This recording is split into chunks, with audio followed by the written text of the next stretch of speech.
Alors, le projet du Creusot, c'est un Fab Lab qui réunit en fait plusieurs fonctions. Et le projet s'appuie sur un ancien lycée qui a été construit début du XXe dans un style néoclassique.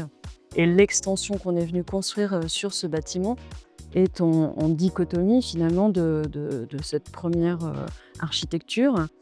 Elle constitue la façade qui s'ouvre vers le quartier de l'université, tandis que l'ancien lycée est ouvert sur la ville ancienne.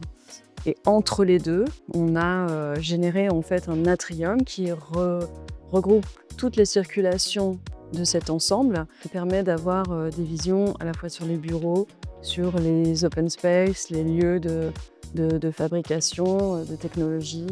On s'inscrit dans un territoire qui est industriel, qui a été un peu un fleuron aussi de l'acier en France. Et donc l'utilisation de l'acier était une évidence pour à la fois prolonger cette histoire, mais en insufflant aussi une vraie modernité dans son emploi et ne pas être juste dans la production, mais l'utiliser comme une vraie vitrine du savoir-faire du bassin.